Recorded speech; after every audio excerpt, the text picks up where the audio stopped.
தமிழ் வருஷப்பிறப்பில் வந்து பார்த்திங்கன்னா இன்றைய தமிழர் திருநாளான தமிழர்களுக்கு எல்லாருக்கும் வந்து ஒரு திருவிழாவாக அமைஞ்சிருக்கு. எல்லா ஆன்மீக கோவிலில் வந்து சாமி கும்பிடுறதுக்கு வந்து நிறைய பக்தர்கள் வராங்க. வாழ்வாதாரம் பெருகணும், இன்பம் பெருகி வந்து வாழணுன்ற கேட்டுக்கொள்கிறோம். அதுக்காக அண்ணாமலையை வேண்டதுக்காக இங்கே வந்திருக்கோம். వీఆర్ ఫ్రమ్ ఆంధ్ర, తిరుపతి నుంచి ఈ క్షేత్రానికి రావడం మా అదృష్టం. I wish all Tamil people happy new year. ஓம் நம சிவாய், ஓம் அருணாச்சலேஸ்வராய. நாங்கள் ஹைதராபாத்லேருந்து வந்திருக்கோம். ஸோ இங்கே வரணும் அப்படின்னு சொல்லிட்டு ரொம்ப நாளாக நினச்சிட்டு இருந்தோம். ஆனால் இப்போது இந்த டைமில் தமிழ் வருஷப்பானுக்கு வர்றது வந்து ரொம்ப ஹாப்பியாக இருக்குது. ஸோ சாமி கும்பிட்டுட்டு எல்லாருமே நல்லா இருக்கணும், தமிழ் பீப்புள் எல்லாமே நல்லா இருக்கணும் அப்படின்னு சொல்லிட்டு வேண்டிக்கிறோம். ஜெய் அருணாச்சலேஸ்வரர். நாங்கள் ஊத்துக்கோட்டையிலேருந்து வந்திருக்கோங்க. கிரிவலம் சுற்றிட்டு இது மாதிரி பார்க்க வந்திருக்கோம் சாமியை.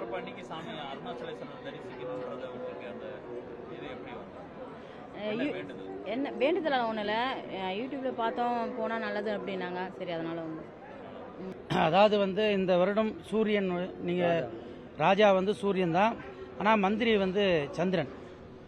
ஆகையினால வெப்பம் இருக்கும், அதே சமயத்தில் அதுக்குண்டான தாக்கத்தை குறைக்கக்கூடிய மழையும் இருக்கும். ஆகையினால நம்மளுக்கு வந்து பூமியில் வந்து 4 பாகம் மழை பெய்கிறது.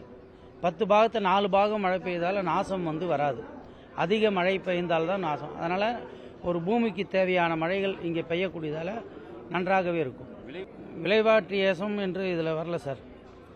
அதாவது வந்து மற்றையரோ வாழ்வார்கள் தான் போட்டிருக்கு.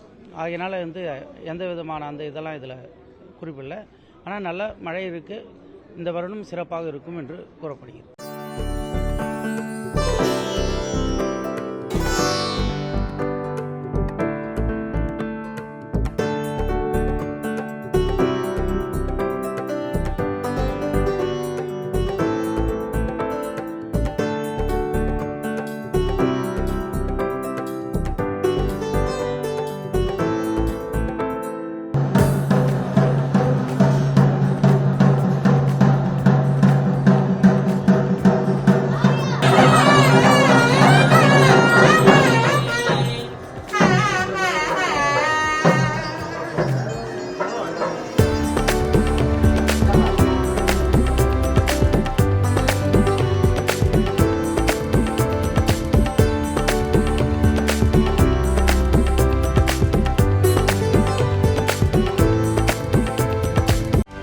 செய்திகளை உடனுக்குடனும் துல்லியமாகவும் தெரிந்து கொள்ள சப்ஸ்கிரைப் பண்ணுங்க.